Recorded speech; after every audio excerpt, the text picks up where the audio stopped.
I thought I knew what grief sounded like. I thought I understood the weight of loss, the suffocating silence that follows death. But nothing, absolutely nothing, could have prepared me for what happened the night after we buried my husband David. Nothing could have prepared me for hearing his voice echo through our bedroom at 2:30 in the morning, 3 days after he'd been declared dead. My name is Sarah, and this is the story that's been eating me alive for the past 6 months. This is the story I've never told anyone, not my sister, not my therapist, not even my best friend who's known me since college. Because how do you explain the impossible? How do you tell someone that the person you watched lower into the ground spoke to you from beyond the grave? You don't. You keep it locked inside until it nearly destroys you. But I can't carry this alone anymore. I need you to hear this. I need someone, anyone, to tell me I'm not losing my mind. So if you've ever experienced something that defied explanation, something that made you question everything you thought you knew about life and death, please stay with me. Please listen to every word, because I promise you, this story will change how you think about the line between the living and the dead. David and I had been married for 12 years. 12 beautiful, complicated, perfectly imperfect years. We met in college, both studying journalism, both dreaming of changing the world with our words. He was the kind of man who remembered anniversaries, who brought me coffee in bed every Sunday morning, who still kissed me goodbye every single day, even after all those years together. He was my anchor, my safe harbor in a world that often felt chaotic and uncertain. The heart attack came out of nowhere. David was only 34, healthy, active. He ran 5 miles every morning, ate his vegetables, took his vitamins. The doctors called it a widowmaker, a massive cardiac event that struck without warning. One minute, he was laughing at something on his phone. The next, he was collapsed on our kitchen floor, and I was screaming into the phone for an ambulance while trying to remember the CPR steps I'd learned years ago but never thought I'd need. The paramedics worked on him for 43 minutes. I counted every single one. 43 minutes of chest compressions, electrical shocks, medications pumped into his veins.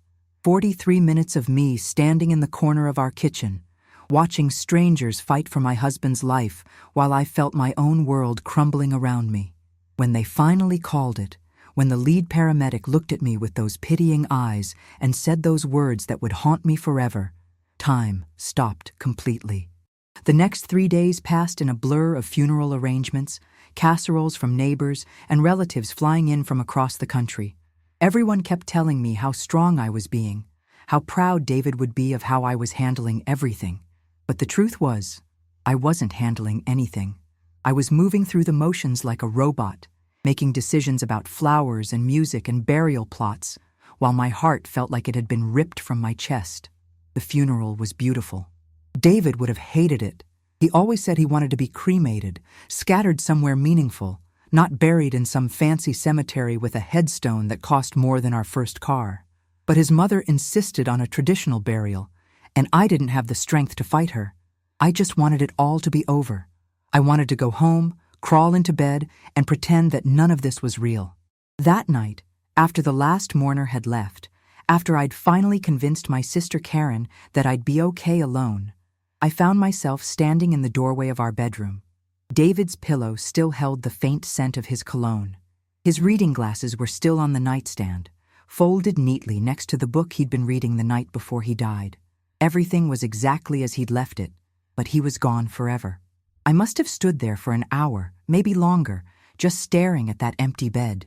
Part of me expected him to walk up behind me, wrap his arms around my waist, and ask me what I was thinking about. That was his thing, you know? He'd find me lost in thought and just quietly hold me until I was ready to share whatever was on my mind. God, I missed that. I missed him so much it felt like physical pain. When I finally crawled into bed, I stayed on my side, afraid to disturb the space where he used to sleep. I lay there in the darkness, listening to the house settle around me, feeling more alone than I'd ever felt in my entire life. The silence was deafening. David was a snorer, not loud, but just enough to create a comforting white noise that helped me fall asleep. Without that familiar sound, sleep felt impossible. I must have dozed off sometime after midnight because I remember the digital clock glowing 2:30 when I jerked awake. At first, I thought it was just the usual restlessness that had plagued me since David's death. But then I heard it. Soft, barely above a whisper, but unmistakably his voice. Sarah. I shot upright in bed, my heart pounding so hard I thought it might burst. The room was dark, empty, silent. I waited, straining to hear anything. But there was nothing. Just the sound of my own ragged breathing and the distant hum of the refrigerator downstairs. I convinced myself it was a dream, a manifestation of grief playing tricks on my exhausted mind. But then I heard it again. Sarah, honey, I'm here. This time there was no mistaking it. It was David's voice, clear as day, coming from somewhere near the foot of the bed.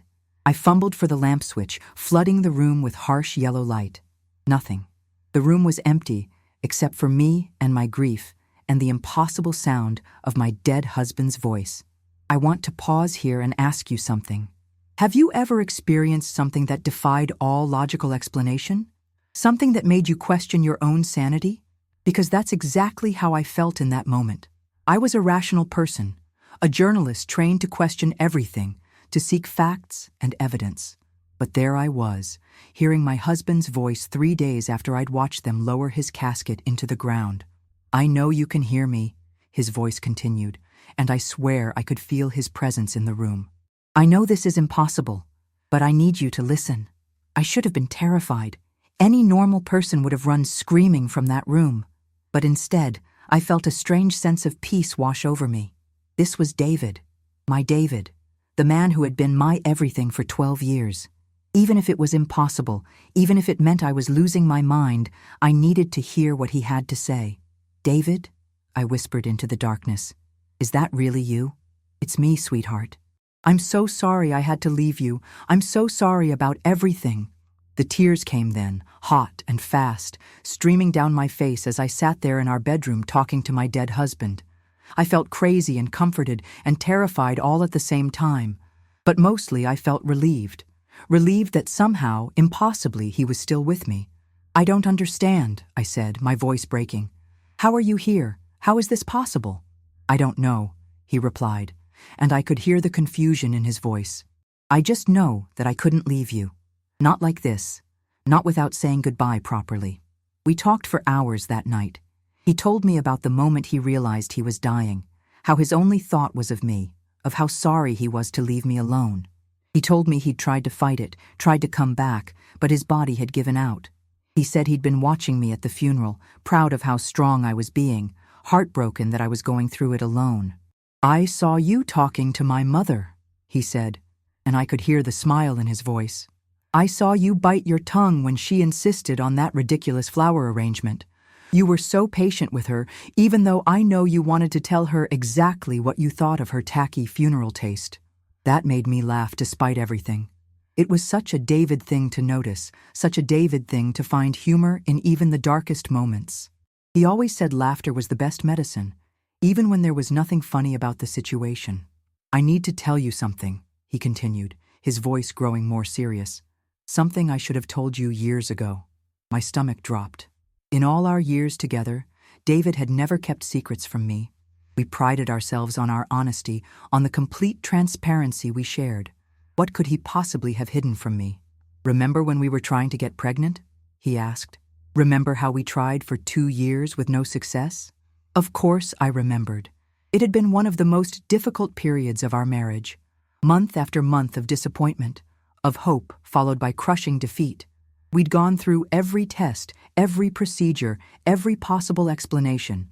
The doctors had finally told us it was unexplained infertility, that sometimes these things just happen with no clear cause. The doctors were wrong, David said quietly.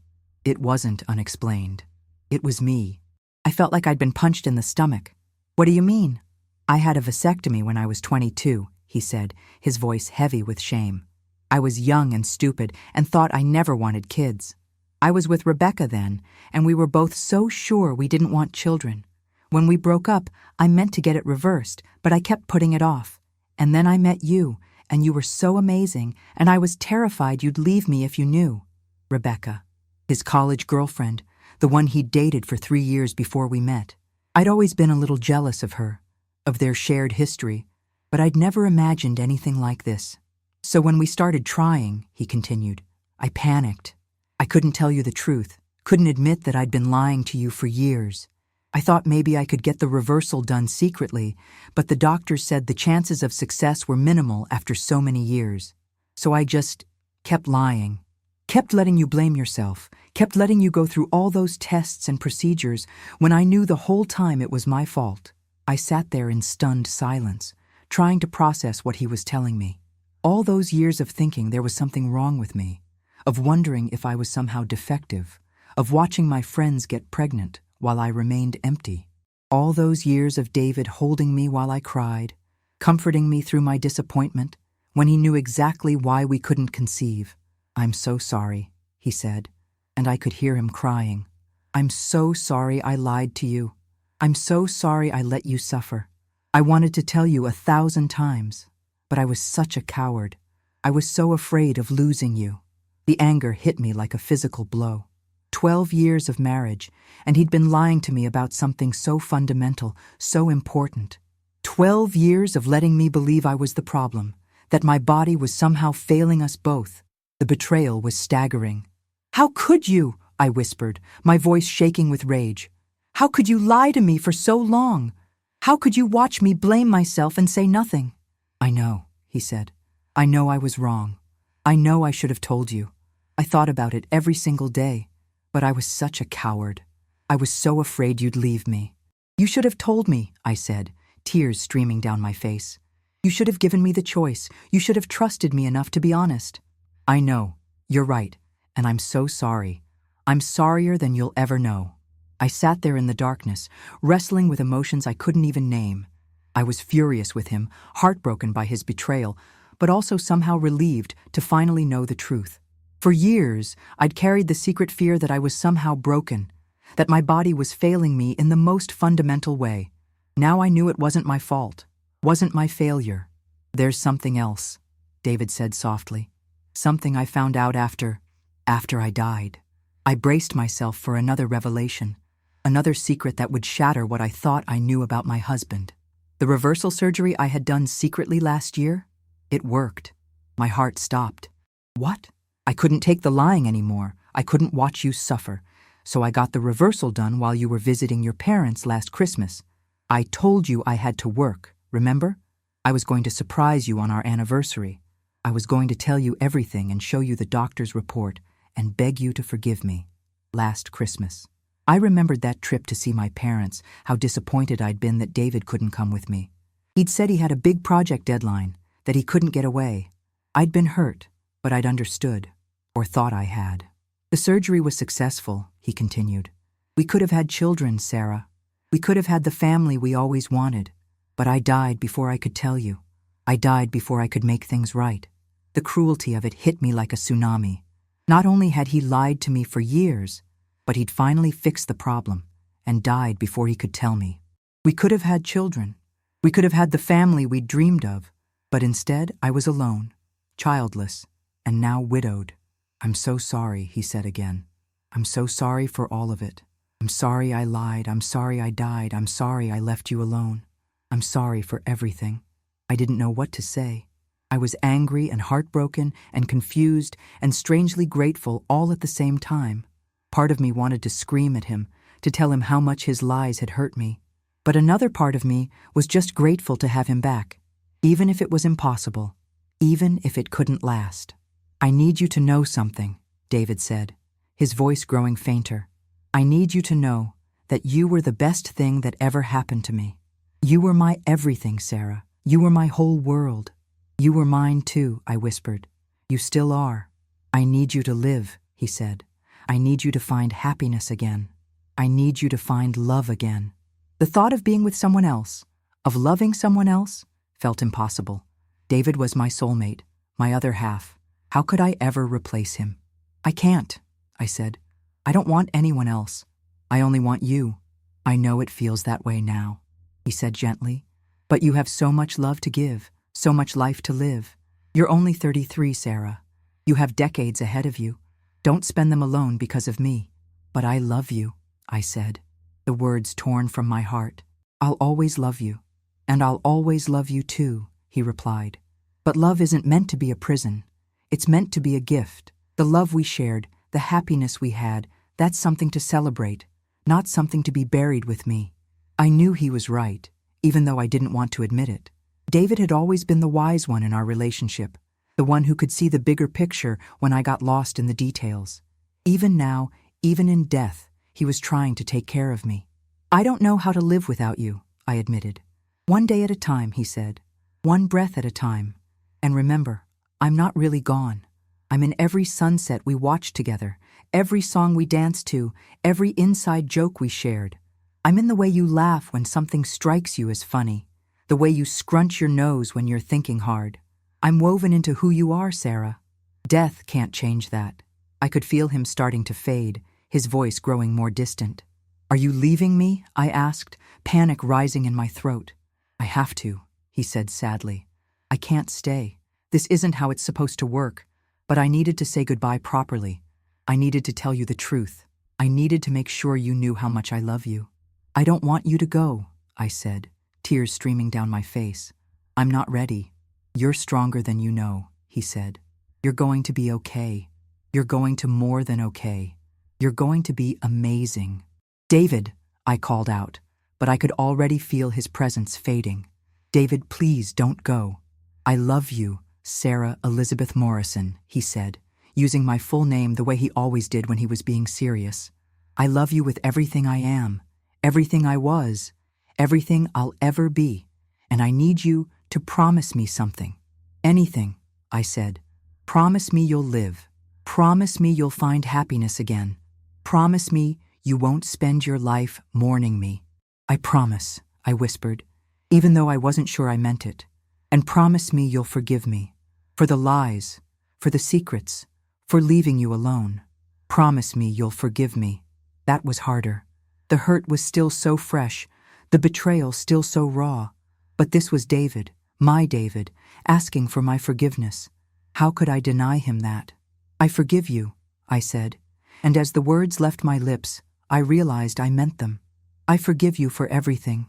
Thank you, he said, and his voice was barely a whisper now.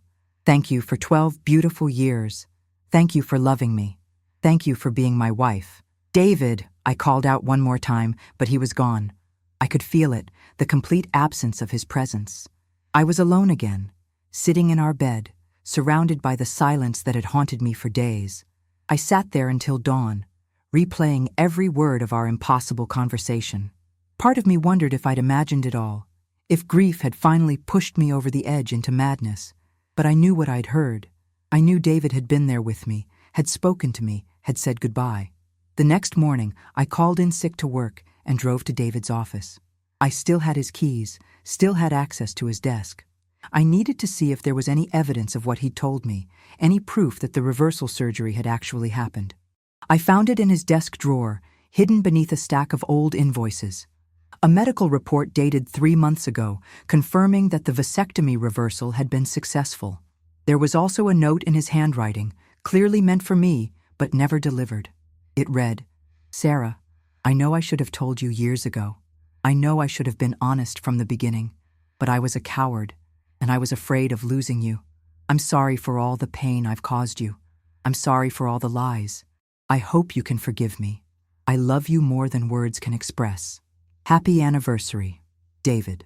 Our anniversary was still 2 months away when he died. He'd been planning to tell me everything, to finally come clean about the lies that had haunted our marriage. But death had stolen that chance from us, had stolen so many chances from us. I want to take a moment here to ask you something. If you've made it this far in my story, if you're still listening, I need you to know that I'm telling you the absolute truth. I know how it sounds. I know how impossible it seems, but I swear to you, on everything I hold dear, that this really happened. My dead husband spoke to me the night after his funeral. He told me secrets I never could have known, secrets that were confirmed by documents I found later. I'm telling you this because I need you to understand that sometimes, just sometimes, the impossible happens. Sometimes love is strong enough to transcend death, to bridge the gap between the living and the dead. Sometimes the people we lose find a way to come back, just for a moment, just long enough to say the things they never got to say. After I found those documents, I fell apart completely. I called my sister Karen, and she came over immediately. I told her everything, about the voice, about the lies, about the surgery David had hidden from me. She listened without judgment, holding me while I cried, helping me process emotions I couldn't even name. "Do you think I'm crazy?" I asked her. "I think you're grieving," she said gently. "I think you're processing an incredible loss and a shocking betrayal at the same time. I think your mind is trying to make sense of something that doesn't make sense." But I heard him, Karen. I swear I heard him. "I believe you," she said, and I could see in her eyes that she meant it. "I believe you heard something. Whether it was David's spirit or your subconscious mind working through grief, I don't know. But I believe you experienced something real." That conversation with my sister was the beginning of my healing. Not the end of my grief, but the beginning of my ability to process it, to work through it, to find a way to live with it. I started seeing a therapist, someone who specialized in grief counseling. I joined a support group for young widows. I slowly began to rebuild my life without David. It wasn't easy. There were days when I could barely get out of bed, days when the weight of my loss felt crushing. But gradually, slowly, I began to find moments of peace. I began to remember the good times without being overwhelmed by sadness. I began to imagine a future that didn't include David, but that still held possibility. 6 months after David's death, I was cleaning out his closet when I found something that stopped me cold. Hidden in the pocket of his winter coat was a small velvet box. Inside was a necklace, a delicate silver chain with a small diamond pendant. There was a note with it. "For Sarah, the light of my life. Thank you for 12 amazing years. Here's to 12 more, and 12 after that, and 12 after that. I love you always. David." He'd been planning to give it to me for our anniversary.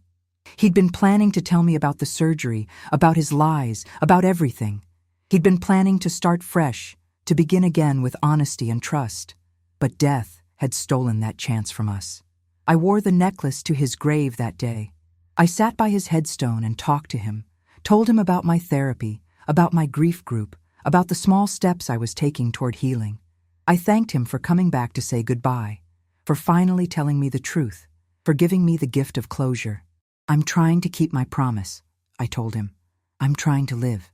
Some days are harder than others, but I'm trying." The wind picked up as I spoke, rustling the trees around his grave. For just a moment, I thought I heard his voice on the breeze, whispering my name. But maybe it was just the wind. Maybe it was just my imagination. Maybe it was just my heart, still learning to beat without him. I've never heard David's voice again. That one night, that one impossible conversation, seems to have been his only visit. But I carry his words with me every day. I carry his love, his apology, his encouragement to live. I carry the memory of 12 beautiful years and the knowledge that love doesn't die just because the body does. It's been a year now since David died. A year since that impossible night when he came back to say goodbye. I'm not the same person I was before. Grief changes you, shapes you, transforms you in ways you never expect. But I'm still here. I'm still living. I'm still finding moments of joy and beauty and hope. I haven't started dating again. I'm not ready for that yet. But I'm open to the possibility that someday I might be. I'm open to the possibility that love might find me again, that happiness might return to my life. David would want that for me. He told me so himself, in the most impossible way. I still miss him every single day. I still wake up sometimes expecting to see him beside me. I still reach for my phone to call him when something exciting happens. But the sharp edge of grief has softened into something more manageable, something I can carry without being crushed by it.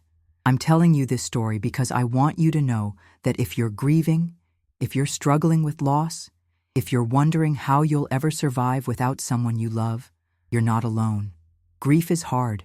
It's messy and unpredictable and sometimes overwhelming, but it's also a testament to love, a proof that what we shared with the people we've lost was real and meaningful and worth celebrating. And sometimes, just sometimes, the people we lose find a way to let us know they're still with us. Maybe not in the way David came back to me, but in other ways. In dreams, in signs, in moments of unexpected peace. in the way their love continues to shape us and guide us and inspire us to be better than we were. I want to ask you something before I finish this story. If you've lost someone you love, if you're struggling with grief, if you're trying to find your way back to life after loss, please know that it's okay to take your time. It's okay to grieve at your own pace. It's okay to have good days and bad days and really terrible days. It's okay to cry, to be angry, to feel lost and confused and overwhelmed. But please, please don't give up. Please don't let grief become your whole story. The people we love don't want us to stop living because they're gone. They want us to carry their love with us as we move forward, to honor their memory by living fully, by loving deeply, by finding joy even in the midst of sorrow. If you're watching this and you've experienced something unexplainable, something that defied logic but felt absolutely real, please know that you're not alone. Please know that sometimes the impossible happens, that sometimes love transcends death, that sometimes the people we've lost find a way to reach across the void to touch us one more time. I don't know why David was able to come back to me that night. I don't know why some people get that gift and others don't. I don't know the rules of life and death and whatever lies between them, but I know what I experienced was real. I know my husband found a way to say goodbye, to tell me the truth, to give me the closure I needed to begin healing. That's all any of us can do, really. We can love deeply while we have the chance. We can be honest with the people who matter to us. We can forgive when forgiveness is asked for. We can hold on to hope even when hope seems impossible. We can choose to live even when living feels too hard. David taught me that, both in life and in death. He taught me that love is stronger than secrets, that honesty is more important than fear, that sometimes the most impossible things are also the most true. He taught me that goodbyes don't have to be forever, that love doesn't die just because the body does, that sometimes the people we lose find a way to let us know they're still with us. I miss him every single day. I'll miss him for the rest of my life, but I'm not just surviving anymore. I'm living. I'm finding joy again, finding hope again, finding reasons to smile and laugh and look forward to tomorrow. I'm keeping my promise to him, the promise I made that impossible night when he came back to say goodbye. If you've made it this far in my story, if you've listened to every word, thank you. Thank you for hearing me, for believing me, for being witness to the most impossible and beautiful thing that has ever happened to me. Please, if this story has touched you in any way, leave a comment below. Tell me about your own experiences with loss, with love, with the impossible. Share your story, because sharing our stories is how we heal, how we connect, how we remind each other that we're not alone in this world. And if you know someone who's grieving, someone who's struggling with loss, please share this story with them. Let them know that healing is possible, that love endures, that sometimes the people we lose find a way to let us know they're still with us. Let them know that it's okay to grieve, but it's also okay to live, to love, to hope for tomorrow. Thank you for listening. Thank you for being here. Thank you for reminding me that even in the darkest times, we're never truly alone. Until next time, take care of yourselves and remember, love never dies.